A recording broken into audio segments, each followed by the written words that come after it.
Բարձես դեկոնստրուկցիա, գծիկ ռեկոնստրուկցիա զրույցների շարքն է, որտեղ ինչպես երևի դուք արդեն գիտեք, եթե նայել եք, եթե չեք նայել հիմա կիմանաք, մենք զբաղված ենք քանդել հավաքելով, հենց անունն էլ դրա մասին հուշում է, դեկոնստրուկցիա, այսինքն քանդել, ռեկոնստրուկցիա, այսինքն վերահավաքել կամ վերանորոգել։ Գիտեք էլի երևի, որ ինչն է քանդում հավաքում, մեր հանրության մեջ տարածված տարբեր հանրային կյանքին վերաբերող պատկերացումներ, ինքնին պարզ համարվող ճշմարտություններ, դոգմաներ միգուցե փորձում ենք դրանց, փորձում ենք տեսնել մեջը ինչ որ բան կա, թե չկա, եթե չկա, որպես կանոն խորհուրդ ենք տալիս դեն նետել, եթե ինչ որ բան կա արժեքավոր, փորձում ենք նորից հետ հավաքել, վերանորոգել, վերակառուցել, ասենց ասած սիրունացնել, պլպլացնել, դնել սեղանի։ Ուրեմն թեման, անցյալ անգամ սկսեցինք խոսել մի թեմայից, մի շատ քաղցր բառից, քաղցր հասկացությունից, որը միշտ է ինքը, այսպես ասած, պոպուլար եւ ակտուալ, բայց վերջին շրջանում հատկապես շատ է, այսպես ասած, խոսվում, խոսքը խաղաղության մասին է։ Ճիշտ է, ասացինք, որ մի քիչ մեր ոնց որ այդ սահմանումից դուրս է, որտեղ խաղաղությունը հասկացություն է, պատկերացում չի հանրային եւ այլն, բայց հասկացություն է, որի շուրջ կան բազմաթիվ պատկերացումներ եւ ոչ միայն կան, այլև հատկապես վերջինս շրջանում, այսպես ասած, քարոզվում են, պարտադրվում են անընդհատ եւ պետք է ասել համատարած, ոչ միայն մեկ ինչ որ մի խմբի քաղաքական կամ հանրային, այլ ըստ էության բոլորն են դրանից խոսում, մեծ մասը եւ անկեղծ ասած անաստված շատ են խոսում նախ եւ նույնքան անաստված վատ են խոսում, ու քարոզչական են խոսում։ Հիմա չեմ ուզում այս ֆորմատի մեջ շատ խորանալ, բայց բոլորդ գիտեք։ Եվ անկեղծ ասած ինձ մեկ-մեկ նույնիսկ հունից հանում է, թե ինչ կարգի abstract, ինչ կարգի անպատասխանատու եւ ինչ կարգի չսահմանված կերպով են այդ թեմայից խոսում։ Հենց դրա համար էլ ես մտածեցի, որ այսինքն այսպես թե այնպես նախնական պլանի մեջ կա, բայց մի քիչ արագացրեցի այս թեման, մի քիչ փոխեցի, արագացրեցի այս թեման, խոսենք դրանից։ Իհարկե ես ասեմ, պարզ է, որ մենք չենք կարող հույս ունենալ, որ մենք հիմա կնստենք, կսահմանենք, այսինքն կհասկանանք ինչ բան է խաղաղությունը եւ դրանով ինչ որ կարողանանք այսպես ասած համոզել,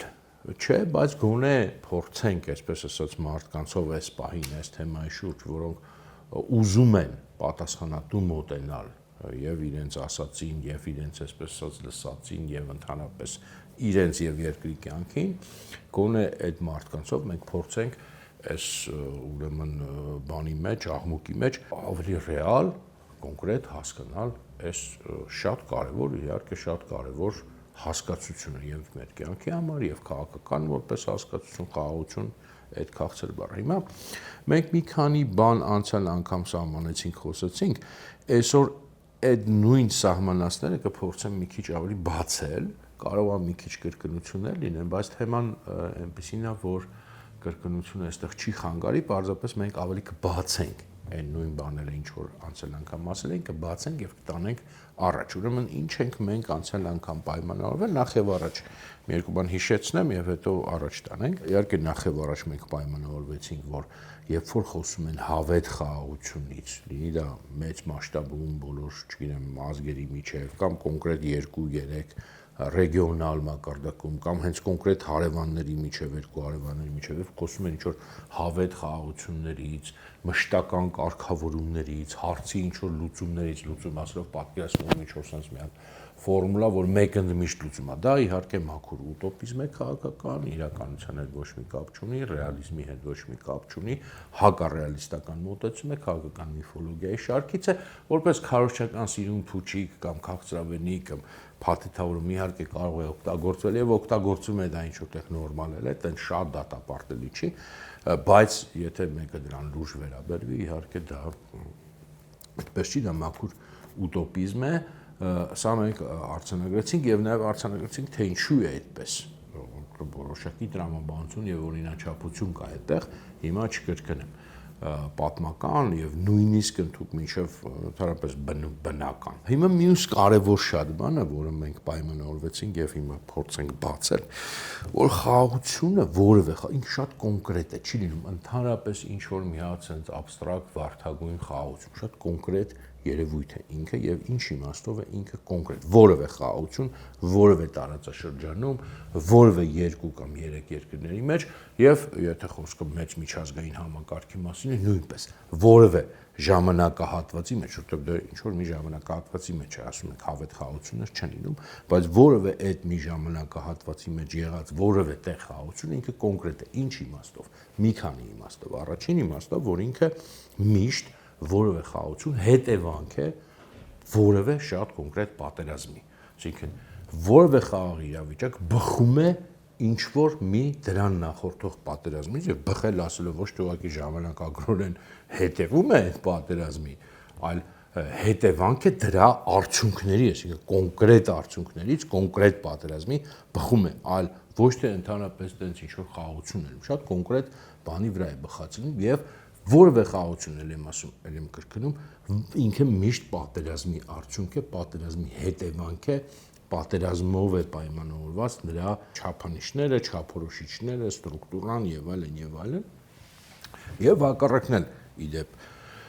կարևոր է որ մենք ֆիքսեցինք եւ հիմա էլ ֆիքսենք որ հակառակն էլ այսինքն ոչ միայն խաղաղությունն է որևէ խաղաղություն բխում է պատերազմից այլ որևէ պատերազմ նույնպես բխում է խաղաղությունից ինչ որ խաղաղ իրավիճակից շատ կոնկրետ եւ ոչ թե էլի բխում է այնպես որ դե ուղղակի ժամանակագրորեն բխում է կամ չգիտեմ մարդիկ խաղաղ ապրում էին մեկ էլ գժվեցին որոշեցին կռիվանել չէ ինքը բխում է տրամաբանորեն օրինաչափորեն որովհետեւ որևէ խաղաղ իրավիճակում նախ ի սկզբանե կան հակասություններ որտեղ ելնեմ ասում խաղաղությունը ինչ որ պատերազմի հետևանք է արդյունքների իսկ այդ արդյունքներում միշտ կան հակասություններ ուժերներ թույլեր չգիտեմ պարտվածներ հաղթողներ պայմաններ եւ այդ հակասությունները ի սկզբանե կան եւ այդ հակասությունները սովորություն ունեն հասունանալ նաև ավելի մանրամասն հետո ավելի կփորձենք խոսալ հասունանալ սրվել զարգանալ եւ ինչ որ մի X իրավիճակում եւ վերջո պայթել որպես պատերազմ շատ հաճախ նույնիսկ մարդկանց կամքից անկախ սա շատ կարեւոր է երբ որ մենք ֆիքսում ենք որ պատերազմը շատ կոնկրետ երևույթ է մենք պետք է հասկանանք եւ այս կոնկրետիկայից մենք պետք է հասկանանք որ բխում է որ զուտ ցանկությունով չի միայն որ այդ իրավիճակը պահպանվում է կամ չի պահպանվում հա այս պատերազմ խաղաղություն համակարգը եւս մի անգամ ուրեմն այսինքն մի երկու բան անելացինք որ մենք նաեւ այս ֆիքսեցինք եւ սա էլ ենք հիմա զարգացնում որ այդ երկուսը ոչ թե երկու տարբեր ինչ որ բաներ են հա իրանք հակադիր հասկացություններ են բարձրաբաց ինչպես շատ հակադիր հասկացություններ իրենք մի համակարգ են հասկանել են միայն մեկը մյուսից բխած չկա տենց ինքն իրանով խաղաղություն ինքն իրանով պատերազմ սա մեկ երևույթ է մեծ հաշվով մեկ համակարգ է ոնց որ չգիտեմ գիշերն ու ցերեկը լույսն ու մութը մեկ առանց մյուսի ոչ հասկանալի են ոչ էլ լինում են չի կարելի մութ եթե դու չգիտես ինչ բան է լույսը եւ էլի տենց մենք նաեւ տարվա եղանակներով օրինակները բերեցինք չգիտեմ գարուն աշուն ձմեռ ամառ դրանք մի համակարգ են եւ որպես այդպեսի են հասկանալի մյուսը ուրեմն էլի ինչու է պատերազմը կոնկրետ ոչ միայն որովհետեւ ինքը հետևանք ինչ որ պատերազմի այլ որովհետեւ որևէ խաղաղություն ինքը ինչ որ պայմաններով խաղաղություն է ինչ որ մի պայմաններ են դրվել այդ հիմնական դա պատերազմների ավարտից հետո է լինում ինչ որ մի պայմաններ են դրվում եւ այդ պայմանների մեջ է լինում խաղաղությունը ոչ թե ընդհանրապես բնական է այդ ինչ որ պայմաններն էլ հենց այնպես օդից երկնքից չեն իջնում դրանք պայմաններ են որոնք որպես կանոն ուժերները հաղթողները դնում են թույլերի պարտվածների առաջ եւ թույլերը եւ պարտվածները դրանք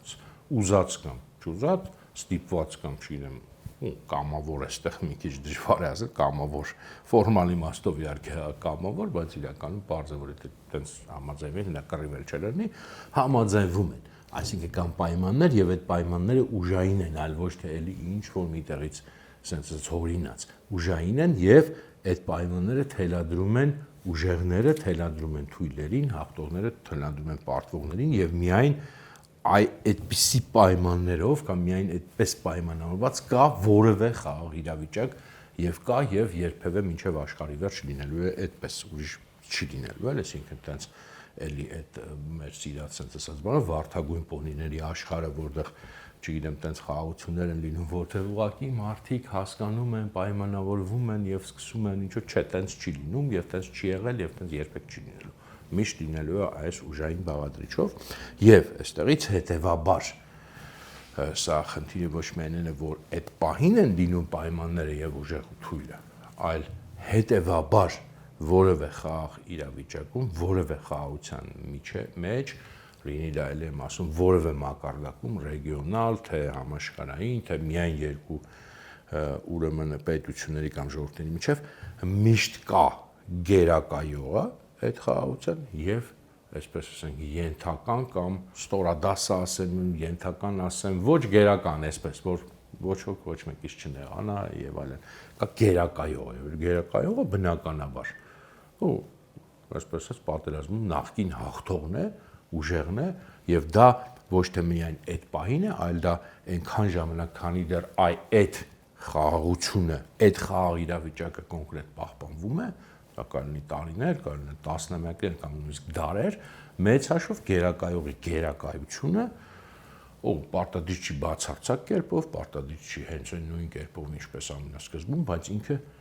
մեծամասամբ որպես կանոն, չասենք հազարամյակներ, լավ, բայց շատ երկար ժամանակ ինքը այս կամ այն չափով միևնույն է պահպանվում է եւ հիմնականում ավելի պահպանվում է, քան ասենք չի պահպանվում իր հիմքում միշտ է լինում։ Օրինակ, ասենք, չգիտեմ, 1920-21 թվականին վերցնենք այդ մեր ռուս-թուրքական վանդակի շրջանի մեր այդ սիրած օրինակներից մեկը 1920-21 թվականից սկսած եւ մինչեւ 1988 կամ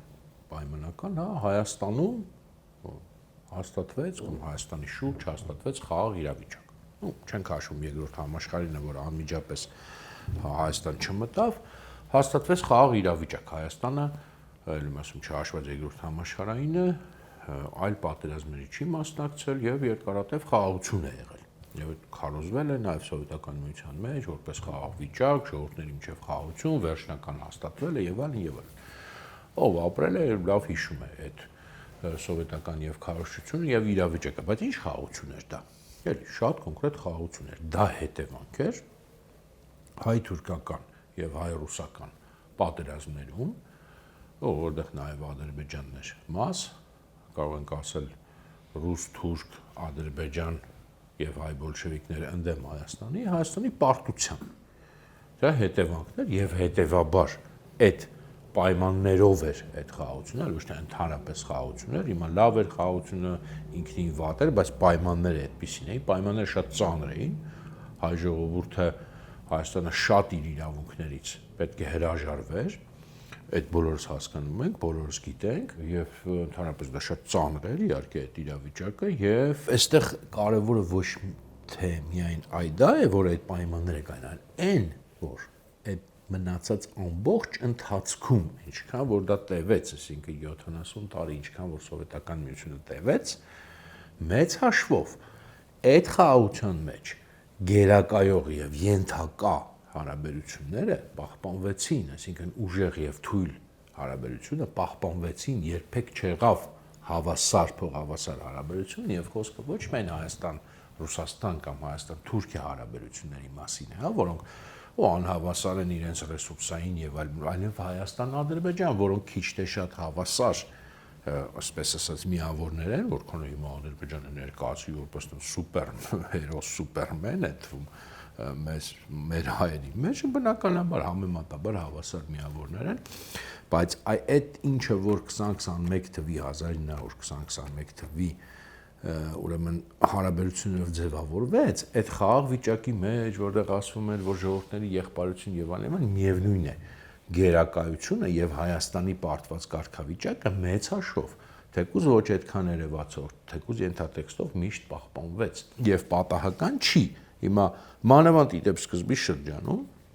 հետո դա իհարկե որոշ չափով շտկվեց, հիմա որտեղ կզարմանաք, ասեք դա ինչով էր արտահայտվում, մանավանդ սկզբի շրջանում դա ահագին կոնկրետ էր արտահայտվում,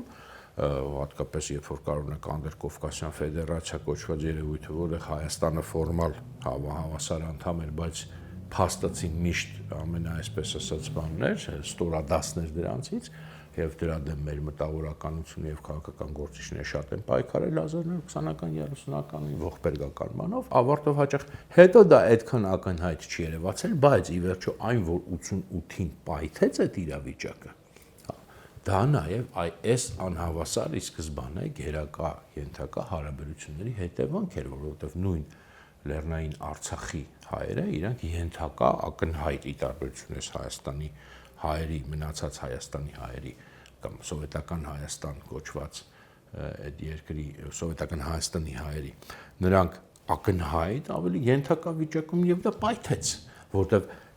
խոսքը դրա մասին, երբ որ ասում ենք հակասությունները կուտակվում են եւ պայթում են, այսա շատ բարձ օրինակ է դա պայթեց։ Հիմա ինչքան էլ հիմա հետադարձած են post factum թվում է շարժման մասնակիցները, KGB-ն, ՑՌ-ում, չգիտեմ, Մոսադը կազմակերպեցին, արեցին եւ այլն, KGB-ն, ՑՌ-ն, Մոսադը մենք կարծում խոսել ենք դրա մասին, միշտ էլ կարող են շատ բան միջամտել, կազմակերպել, ուղղորդել եւ այլն, բայց եթե չկա օբյեկտիվ հիմք, իրենք ոչինչ չեն կարող անել։ Իսկ այդ օբյեկտիվ հիմքը հենց այդ խաղաղություններ, որի մեջ այդ հակասությունի սկզբանե ներդրված էր, հայ ժողովրդի ավելի ճնշված, պարտված, թուլացած կարգավիճակը, որը մնում էր ենթատեքստով, իր հետ համեմատաբար համահավասար միավոր, համեմատաբար նույն քաշային կարգի, այսպես ասած, միավոր Ադրբեջանի հետ եւ դա պայթեց։ Դա մեծ աշու բնականից պայթեց, որքան էլ Սովետում 70 տարի ասին, որ վերջ այդ հարցերը վերջնական լուծված են։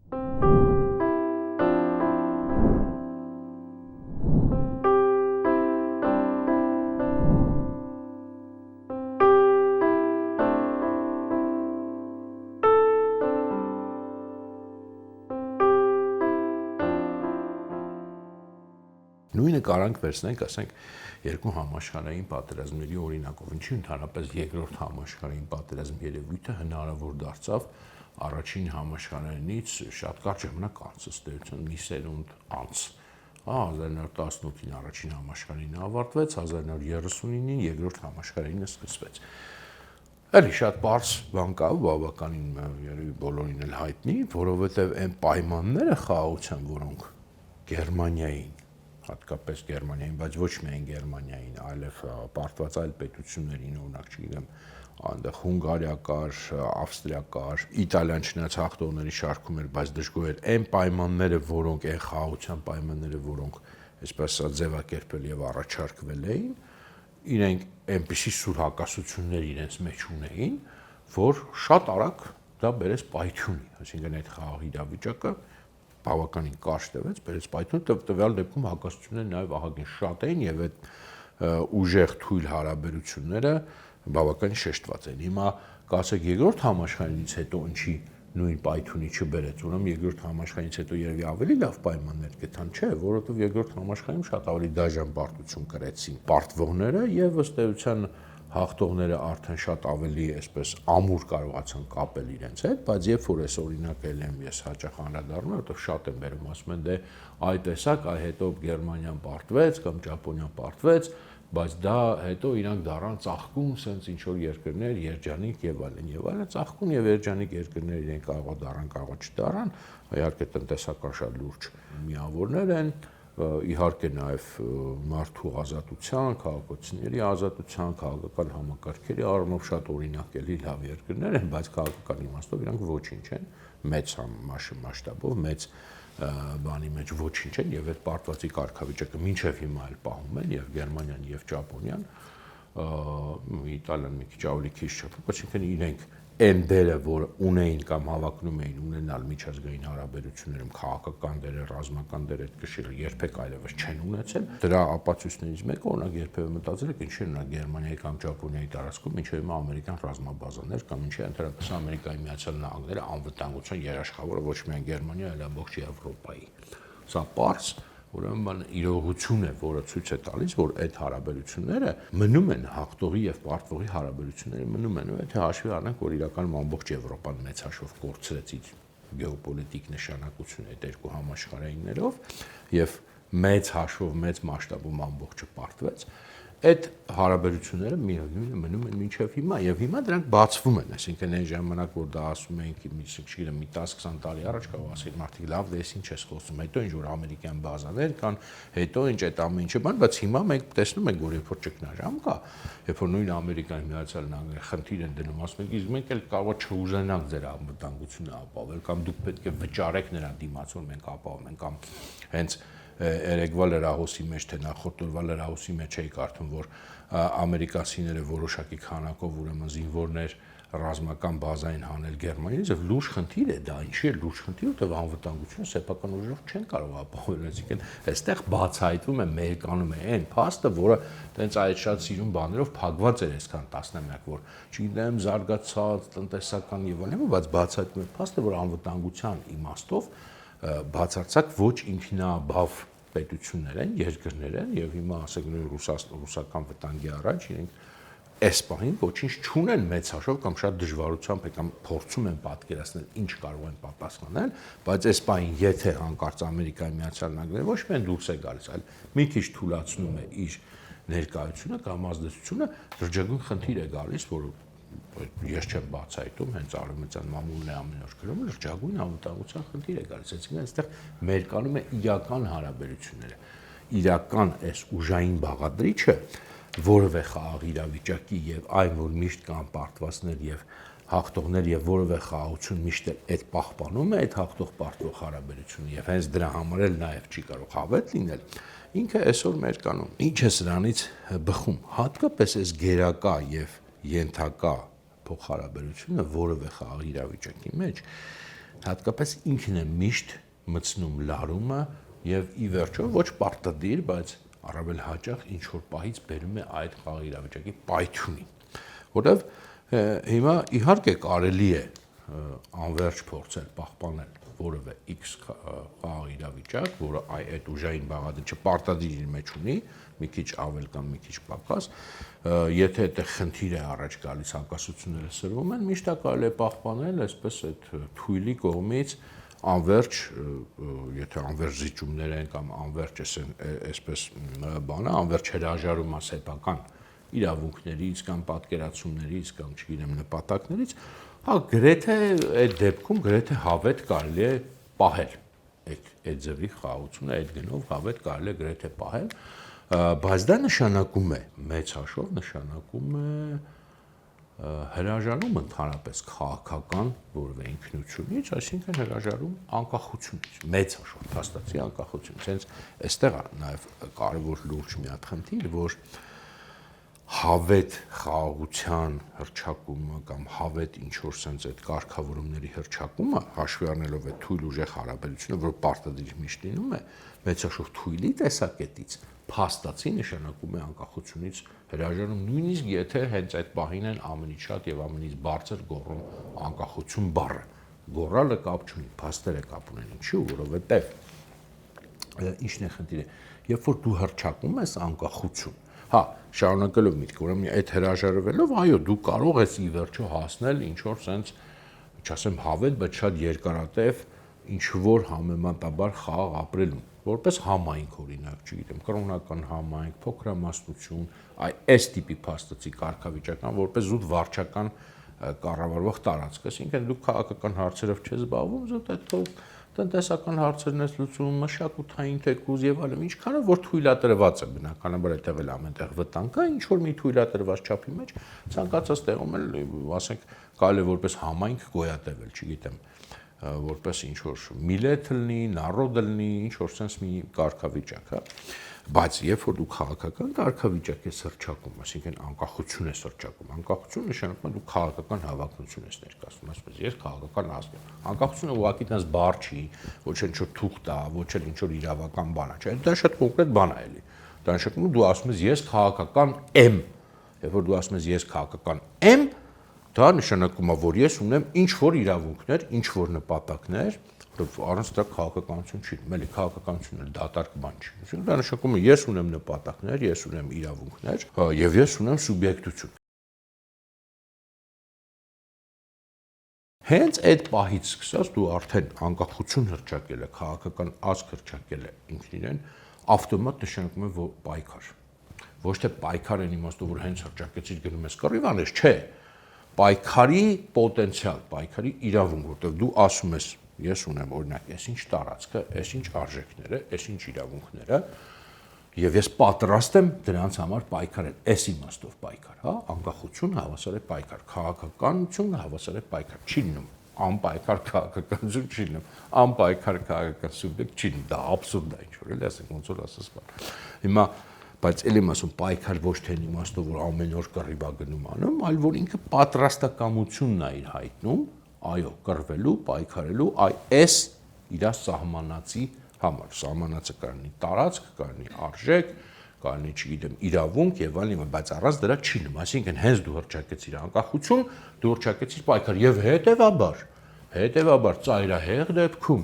այո, սա պայքարի ծայրահեղ դրսևորումը պատերազմն է, ընդհուպ մինչև պատերազմ, այսինքն այդտեղ արդեն պատերազմի պայքարի ընդհուպ մինչև պատերազմի սաղմը դու դնում ես ուղիղ են պահից, հենց որ հռչակում ես անկախություն եւ չես կարող դրանից հրաժարվել, հենց որ հրաժարվում ես անկախությունից, հենց որ ասեցիր մշտական հավետ խաղաղություն, այդ բանը դու արդեն անկախությունից հրաժարվեցիր, որտեղ դա միայն այդ գնով է հնարավոր, հասկանում եք, սա շատ կարևոր է, սա բան չի ի տարբերություն այդ ուրեմն քարոզչական կոնֆետների, սա դեմագոգիա չի, սա պարզ պատմական քաղաքական օրինաչափությունից, դրամաբանությունից բխող պարզ բան է, դուր է գալիս դա, մեզ դուր չի գալիս, սա լրիվ այլ հարց է,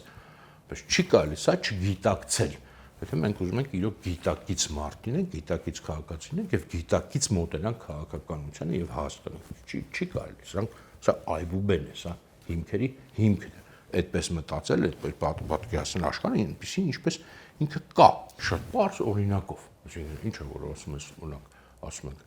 հռչակեցիր քո իրավունքները, մարդկանց կարող թվա ինչ որ շատ բարդ բաներից ենք խոսում, չէ, ամենաբարձ բան, օրինակ դու ունես ինչ որ սահմաններ, ինչ որ տարածք, ասում ես սա իմն է, հռչակելով անկախ պետություն, ասում ես որ այս տարածքը պաշտպանելու եմ, եթե ինչ որ մեկը փորձի զավթի իմանալի, այսինքն դու պաշտպանության իրավունք ես, չէ, ձեռք բերում, հենց այդ պահին։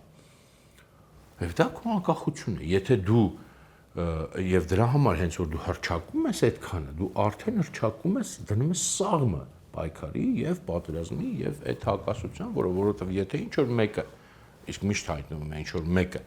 որը փորձում է դա խախտել, դու ուզած պետք է դիմես արդեն զենքի, պետք է դիմես պայքարի։ Եվ սա այս մի պրիմիտիվ օրինակ է, բայց բազմաթիվ այլ հարցերում հնարավոր չի ելեմ ասում հռչակել մինիմալ նույնիսկ իրավունքներ եւ չենթադրել դրանց համար պայքար, որտեվ այլապես անլուրջ է։ Եթե դու հռչակում ես իրավունք, բայց բոլորը գիտեն կամ դու ասում ես որ դու պատրաստ ես դրա համար պայքարելու, որ քո համար միշտ նախընտրելի կլինի խաղաղությունը, հաշտությունը, ճիշտ դու ոչ մի իրավունք էլ չես հռչակում։ Հրաժարվում ես դու այդ պահին այդ իրավունքներից եւ քանի որ քաղաքական աշխարհը, ազգերի հարաբերությունների աշխարհը ինքնին մրցակցություն է, միշտ էլ այդ մրցակցության մեջ այդ հակասությունները էլի բերում են եւ ենթադրում են պայքար եւ պայքար, որը կարող է, որը պայքար, երբ որ դու ասում ես, պետք է պատկերացնես, հա, լավ է որ պատերազմի չի վերացում որևէ պայքար, բայց պատկերացնում որ ծայրահեղ դեպքը դա է եւ դա արդեն այդքան քեզանից կախված չէ այն պահից, որ դու հռչակեցիր։ Եթե չես ուզում, կարող ես չհռչակել, կարող ես չլինել անկախ, կարող ես հրաժարվել քաղաքական կարգավիճակից եւ խնդրեմ, իսկական համայնքի կարգավիճակով կարելի է դարեր ապրել եւ այսպես ասած ամեն ինչ լավ կլինի եւ այստեղ էլ ես սրանով երևի այսօր ավարտեմ, ամփոփեմ այդ պայքար մինչեւ վերջ կարգախոսի իմաստը հենց դա է։ Դրա մասին կարծում մի անգամ ինչ որ այլ առիթով խոսում ենք, այդ նշանակում պայքար մինչև վերջ, ինչ է նշանակում մինչև վերջին միջոցը պայքարի եւ այդպես են իրավունքները հռչակվում, այսինքն դու իրավունքը երբ որ հռչակում ես, դու պետք է ավտոմատ բխում է, բայց դու կարող ես նաեւ հաստատել, դու մինչև վերջ պատրաստ ես դրա համար պայքարել, այսինքն երբ որ մարդիկ օրինակ ասում են մենք ազատ քաղաքացի ենք, դա չի նշանակում որ պարզա դու պետք է գնաս անպայման զոհվես կամ պատերազմ կլինի, բայց դա նշանակում թե դու լուրջ ես, որ դու պատրաստ ես այդ ազատության համար պայքարել եւ պայքարել, եթե պետք լինի, մինչեւ վերջ, այդ մինչեւ վերջը բացառություն է, հազվադեպ է լինում, բայց դու հենց որ ասիր ես ազատ քաղաքացի եմ, դրանով դա հաստատեցիր, այլապես անլուրջ է քո մոտեցում։ Եթե դու ասում ես ես ազատ քաղաքացի եմ, բայց եթե մեկը գա ինձ տփի, էլ չեմ լինի ազատ քաղաքացի, ուրեմն դա լուրջ չի։ Ուրեմն դու ազատ քաղաքացի չես, ազատ մարդ չես եւ այլն, այսինքն սա ոչ միայն ազգերի միջև հարաբերությունների վերաբերում, այլ ներքին իրավունքների նույնպես, ներքին ազատությանը նույնպես։ Այդպիսի բան է ազատությունը, այդպիսի բան է անկախությունը։ Այսօր երևի թե այսքանը, հավանաբար այս թեման էլ այսքանով ավարտեցինք։ Միգուցե ես հետո փորձեմ մի անգամ էլ որոշ բաներ վերաձևակերպել, դեռ վստահ չեմ, բայց այս պահի դրությամբ կանցնենք արդեն հաջորդ սրա հետ առնչվող, բայց սրանից բխող թեմաներ կա, որ պետք է խոսենք, արդեն ավելի կոնկրետ հենց մեր օրինակներով, կոնֆլիկտների, չգիտեմ, խաղաղությունների եւ այլն, կտեսնենք, հավանաբար այդպես կանենք եւ կհանդիպենք, կզրուցենք մյուս անգամ։